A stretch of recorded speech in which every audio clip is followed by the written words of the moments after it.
Agora, Bruno, a gente tem acompanhado as muitas dificuldades do Congresso Nacional, deputados e senadores, em conseguirem instalar e avançar com uma investigação no Congresso Nacional, seja CPI ou CPMI. CPI na Câmara Federal inicialmente, mas depois aquele entendimento que deveria ser uma CPMI com deputados e senadores. Enfim, o deputado Nicolas Ferreira chegou até a cobrar na Justiça a instalação da CPI do INSS. E aí teve as manifestações, inclusive, da Justiça, né? Já que tem um relator, que é o ministro Luiz Fux, na verdade, do Supremo Tribunal Federal, recebeu essa manifestação de Nicolas Ferreira e já encaminhou para Hugo Motta também dar uma explicação sobre o que será feito. Se será engavetado ou se será instalado esta CPI. É importante relembrar que no regimento interno da Câmara dos Deputados tem uma fila de solicitações para instalar uma CPI. Atualmente são 11 aguardando uma instalação. Então seria necessário uma articulação para eliminar algumas que não são de tanta relevância nesse momento. Mas o PL não tinha, inclusive, aceitado retirar alguns pedidos que já estavam protocolados, cerca de 5 comissões de inquérito, né? O PL tinha feito esses pedidos, mas aceitou retirar, inclusive, dessa lista. Não tinha essa articulação? Oferta já feita a Hugo Motta, que ainda não se manifestou, se vai acatar essa oferta ou não. Então, diante de uma certa enrolação, como foi visto pela oposição, recorreram ao Supremo Tribunal Federal. Agora, o ministro Luiz Fux oferece a Hugo Motta que em 15 dias ele possa responder o que será feito. Há uma dinâmica, há um certo acordo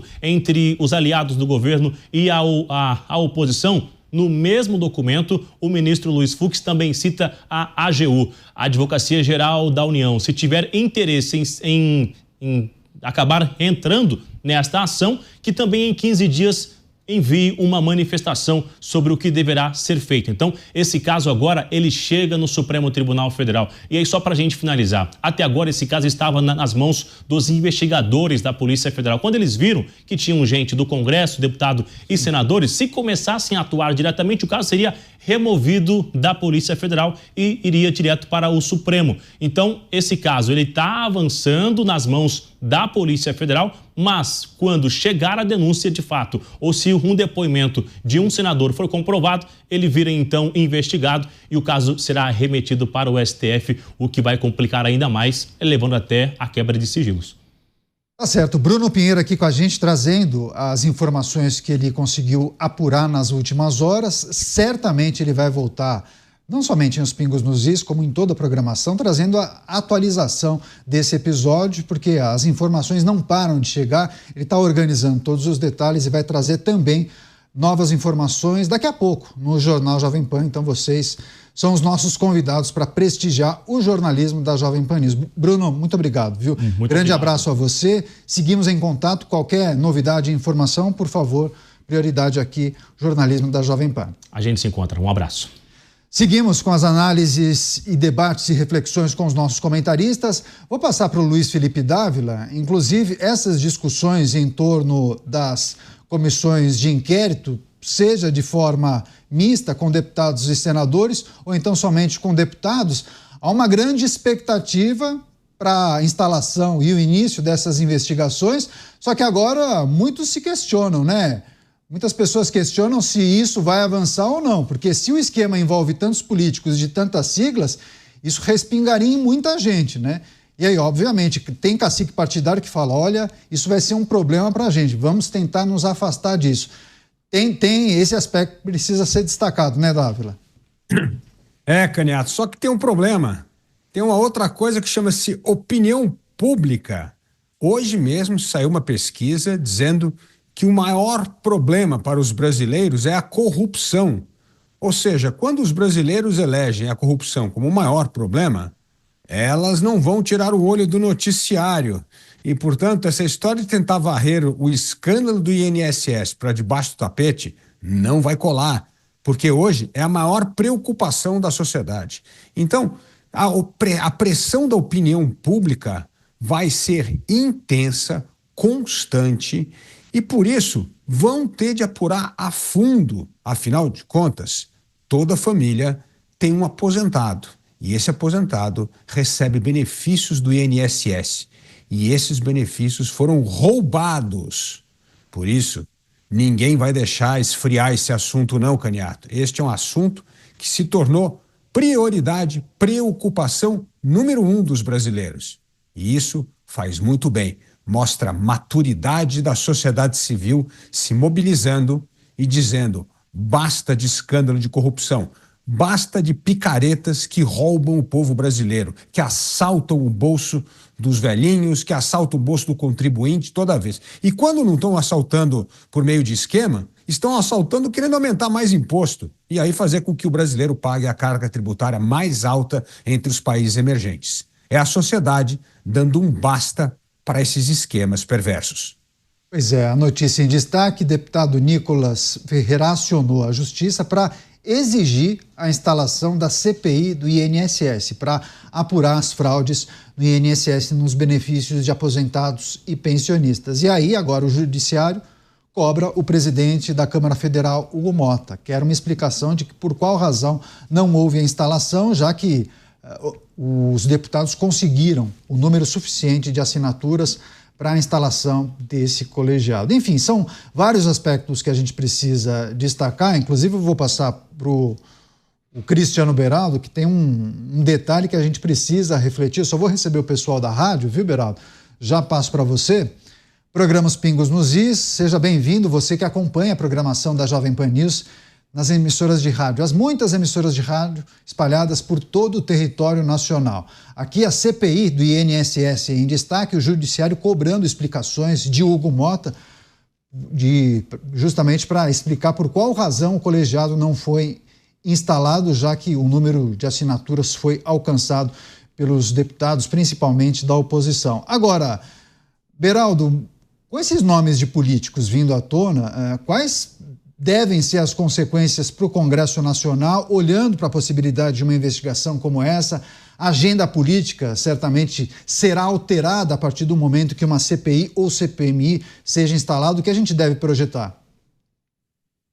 Olha, Caniato, sem dúvida alguma, isso vai agitar e muito o ambiente político em Brasília. Já era esperada uma fraude desse tamanho, dessa proporção e da forma como ela foi feita, naturalmente exigia a participação de políticos poderosos. A revelação do nome do senador do PDT, Everton Rocha, é um primeiro passo, é um primeiro nome de uma lista que certamente será bastante longa, porque, Caniato, se nós olharmos em retrospectiva o caso dessa CONTAG, por exemplo, a gente vai se dar conta que em setembro de 2016, Brasil, sob a presidência de Michel Temer, a CONTAG fez uma manifestação com, diziam eles, 2.000 pessoas em Brasília.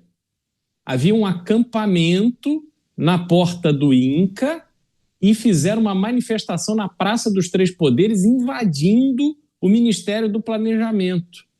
Adivinha com quem a CONTAG fez essa manifestação?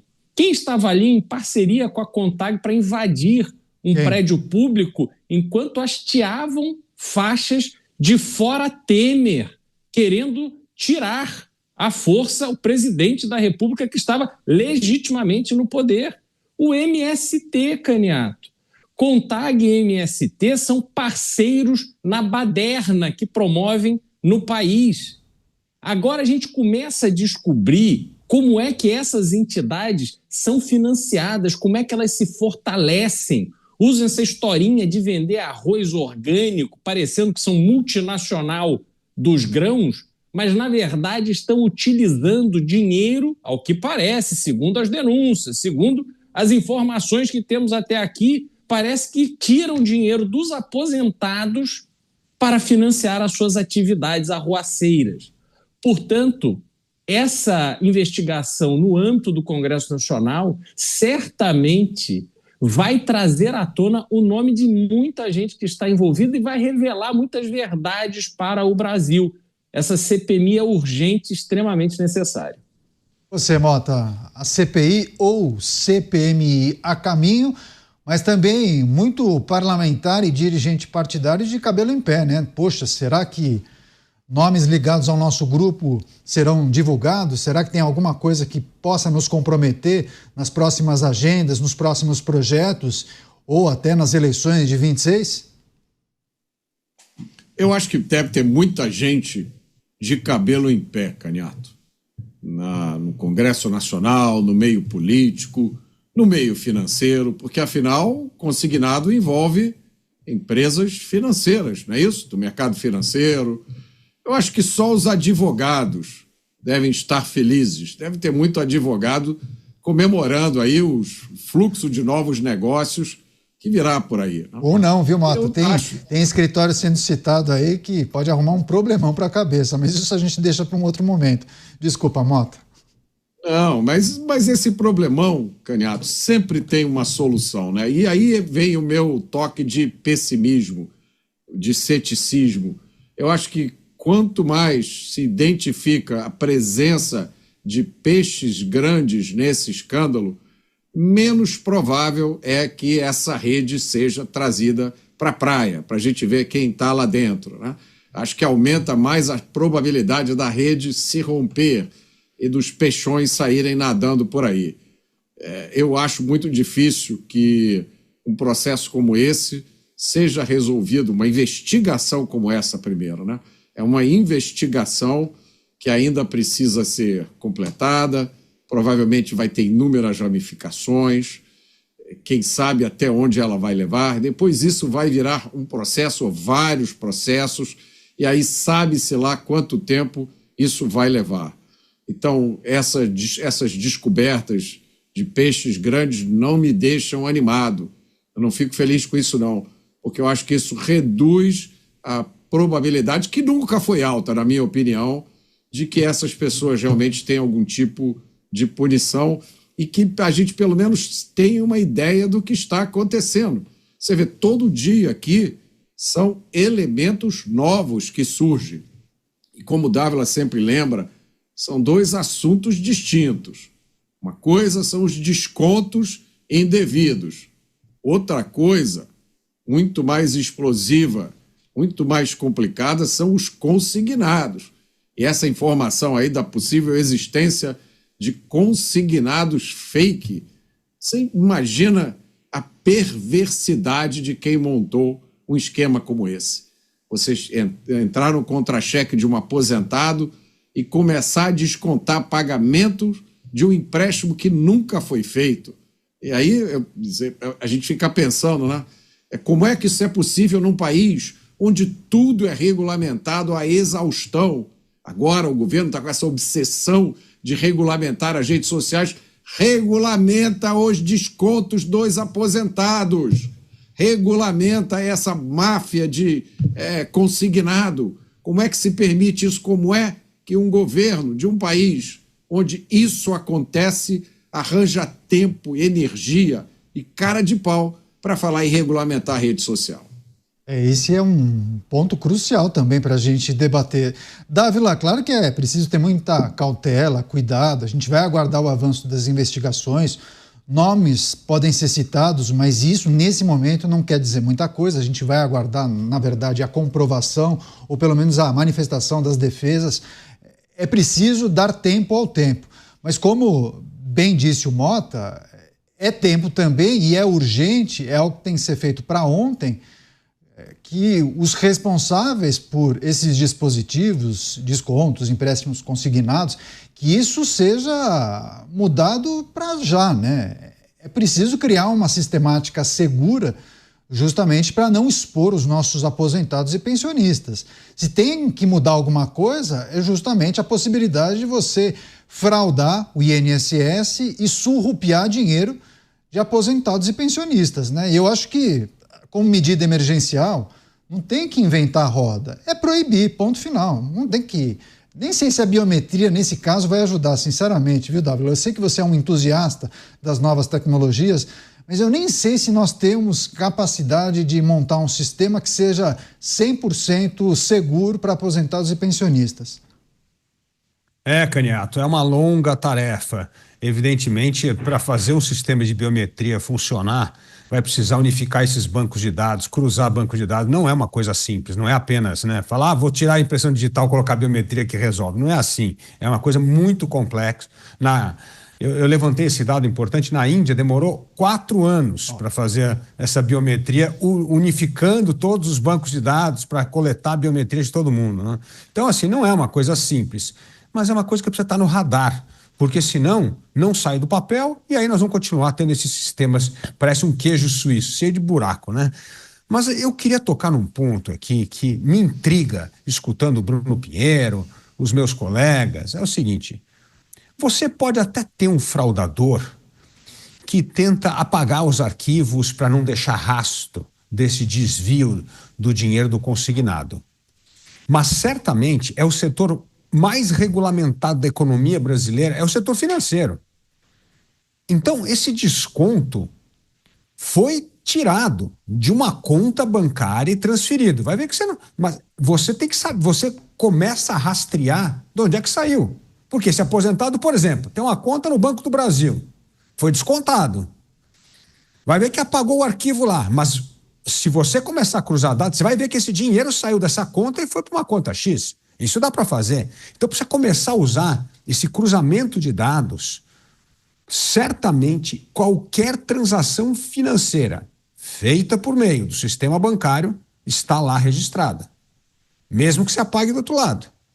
Então, eu entendo que tem que ter uma investigação em cima dos esquemas, das pessoas envolvidas e outro, principalmente nesse rastreamento do dinheiro do consignado.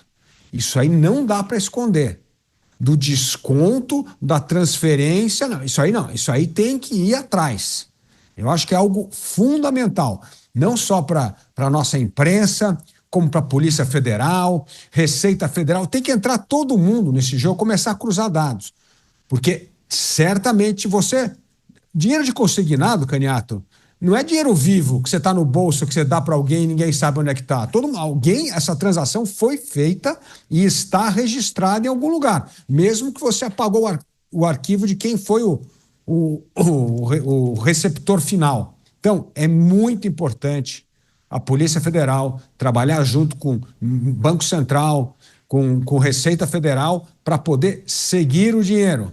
Como nós sempre falamos aqui, esses esquemas mafiosos, você destrói seguindo o dinheiro. Então, não podemos só pensar em pessoas, precisamos pensar em seguir o fluxo do dinheiro para descobrir o real esquema. Caso contrário, nós vamos criar soluções que, na verdade, são tapa-buracos. E aí vai começar um outro esquema de corrupção mais à frente. Então, para estancar o problema, nós precisamos entender como o sistema opera para tomar as decisões corretas e as punições devidas. É verdade, viu? Essa é uma operação completamente possível, porque é um esquema totalmente rastreável, né, Dávila? Como você faz no ambiente digital, não tem como você não rastrear a saída e a entrada. E se porventura há uma lacuna, isso também acaba sendo uma dica e um apontamento para a Polícia Federal. Se falta um documento, se falta a identificação de um profissional que autorizou determinada ação, de fato concordo com você. Agora, Beraldo, é preciso a gente olhar para as datas, né? Um escândalo que estoura em 25, e aí há informações que indicam que isso teria começado em 19, mas há informações que também apontam para o início em 2016, não é muito estranho que tenha passado tanto tempo para que isso tenha estourado, vindo à tona? Como assim? Tantos aposentados movendo ações contra o INSS, reclamando dia após dia na central do aposentado do pensionista no INSS. Será que isso não levantou uma dúvida, desconfiança para nenhum tipo de setor investigasse, uma ouvidoria? Pera lá, não é possível que milhares de aposentados tenham reclamado nesse mês de descontos associativos irregulares. Não me parece um erro de operação. A pessoa deve ter feito essa reflexão. Estranho demais, né? Neto, como diria MC Pose do Rodo e o Oruan, tá tudo dominado. Obviamente, um esquema desse tamanho, dessa magnitude, É um esquema que coloca as pessoas certas, as pessoas sem caráter, nos lugares certos, para que elas possam conduzir todas as etapas desse processo de maneira a manter isso da forma que está. Ou seja, os desvios vão se acumulando e ninguém toma atitude absolutamente nenhuma.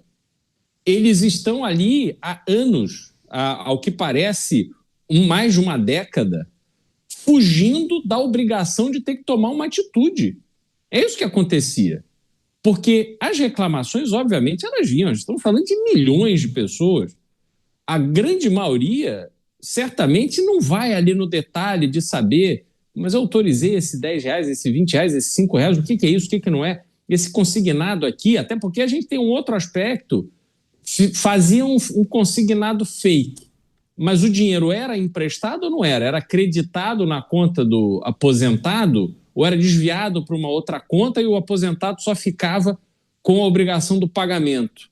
Então, esses detalhes todos a gente precisa apurar para entender quais departamentos estavam envolvidos, quem indicou as pessoas que comandavam esses departamentos, porque isso é muito bem sabido. Quando muda o governo e o partido senta para negociar apoio no Congresso para um determinado governo, ele vai, não, eu quero a indicação do chefe do atendimento ao telefone do INSS. Aí ninguém entende. Fala, pô, você olha para aquilo, você fala, mas por que esse camarada aqui? Isso é fácil. Então coloca lá uma pessoa para responder ali pelos atendentes. Não, ele quer ter o espaço para justamente receber todas essas reclamações e jogar no lixo, para ter certeza de que nada ali vai avançar. De repente, essa pessoa que está lá, aparentemente num trabalho burocrático, está comprando apartamento na praia, carro novo, viajando com a família para Disney, ninguém entende como. Então, a gente vai vendo como é sofisticado, amplo, profundo esse esquema que permitiu por tantos anos o assalto às aposentadorias dos brasileiros. E a gente, de novo, isso é um fio de um novelo. Eu não tenho dúvidas de que este mesmo modelo funciona em outros ambientes de contato entre o poder público, a gestão do poder público em relação ao dinheiro que pertence à população. Então, que se puxe esse novelo e se vá a fundo, para que a gente possa criar de novo aquele clima de lava-jato que houve no Brasil, que fazia com que as pessoas dissessem chega, basta, e fossem para as ruas protestar aos milhões. Começou pequeno, foi crescendo, a ponto de milhões de pessoas irem para as ruas protestar. Porque é isso que o Brasil precisa de um chacoalhão, o Brasil precisa acordar. O que está acontecendo no Brasil é uma aberração, é um absurdo. Isso vai funcionar de uma maneira muito grave contra a população brasileira e as perspectivas de futuro que a população brasileira tem. Então, que sigamos esse caminho, Canel. É um bom ponto esse, viu, Beraldo? Inclusive, essa é uma questão, inclusive uma dúvida que as pessoas têm. Bom, poderíamos alcançar um patamar ou ter esse clima de lava-jato mais uma vez, Mota? E eu fico pensando, se as investigações revelarem nomes de políticos de todos os partidos, ou pelo menos de todos os espectros, para não generalizar. Porque assim, já que trata-se de um esquema que passou por tantos governos, então fico imaginando, uma hipótese, tá? Uma hipótese de ter a participação ou de surgirem nomes de políticos de diferentes siglas. Será que nós teríamos uma mobilização à la Lava Jato em 2025, Mota? Não acredito, Caniato. Eu acho que, inclusive, o surgimento de políticos de vários partidos seria um balde de água fria numa mobilização. Acho que a mobilização ganha corpo quando você consegue identificar claramente que há um grupo, né, com um projeto político querendo explorar o Brasil, destruir o Brasil. Mas se esse grupo está em todo lugar, você vai protestar contra o quê? Contra a corrupção? O Brasil já viveu isso muitas vezes, desde 1980, que a gente vê escândalos de corrupção, que a gente fala contra a corrupção, que a gente se mobiliza contra a corrupção, vai para a rua protestar contra a corrupção. Os próprios políticos fazem discurso contra a corrupção e continua acontecendo escândalo de corrupção. Tem alguma coisa errada nessa história. A gente tem que rever a receita, porque alguma coisa não está funcionando, não está mudando nada. Pelo contrário, os escândalos vão ficando cada vez maiores, mais sofisticados. As pessoas fazem esses escândalos assim, sem nenhuma preocupação. Eu tenho essa convicção. Quem bolou esse esquema tinha certeza da impunidade. Não se preocuparam em tomar as providências mais banais. O troço estava funcionando à luz do dia, milhões de aposentados reclamando e nada acontecia. Toca o bonde. Agora eu acho que a gente vai comentar, né, o fato de que o governo resolveu usar dinheiro público, dinheiro do pagador de impostos, vamos trazer isso já para ressarcir os aposentados e toca para frente. Vamos ver o que vai dar. Então, eu acho que o caminho aqui é outro. O momento não é para mobilização popular. Eu duvido que o cidadão brasileiro que está decepcionado, frustrado, indignado, se sentindo explorado, toda semana a gente dá aqui 3 ou 4 notícias que faz o cidadão ter vontade de arrumar a mala e ir embora. Agora surge o escândalo do INSS, vamos para a rua fazer manifestação contra a corrupção? Não. Eu acho que o que existe agora, Caniato, é uma oportunidade de ouro para os políticos do bem, para aquela meia dúzia que está lá no Congresso com sentimento de missão, para esses políticos aproveitarem o momento e mostrarem a que eles vieram. E mais, também para as autoridades policiais e jurídicas, cuja missão é combater o crime. Essa é uma oportunidade de ouro para que surjam de novo pessoas como aquelas que atuaram na Lava Jato, que não se intimidam, que não têm medo de cara feia nem de ameaças e que vão pegar esses indícios desse escândalo e vão seguir essas pistas até o fim. É na mão desses homens estadistas que o Brasil está. Não joguem essa responsabilidade para cima do cidadão que se mata de trabalhar, sai de casa de madrugada, volta para casa de noite, está preocupado com as músicas porcaria que os seus filhos escutam toda hora, está preocupado com essa mensagem de que droga é uma coisa normal, pode fumar, olha, leva até 40 gramas que está liberado. Como o Beraldo disse ontem aqui, é uma mensagem de ataque permanente a todos os nossos valores. E aí você quer pegar esse cidadão que mal consegue pagar as suas contas, ele está cheio de dívidas, ainda vai dizer para ele, é sua responsabilidade, vá para a rua lutar contra a corrupção. Não. Essa responsabilidade o cidadão brasileiro já cumpriu quando ele fez as suas escolhas políticas. Agora que os políticos e as autoridades do sistema de justiça criminal cumpram com a sua parte. Pois é, como o Mota traz elementos que se contrapõem àquela ideia trazida pelo Beraldo, se o escândalo poderia detonar um processo de indignação que faria com que a população fosse às ruas, enfim, algo similar ou parecido com o que aconteceu na Lava Jato. Passo a palavra para você, Beraldo, depois eu trago a outra informação, por favor.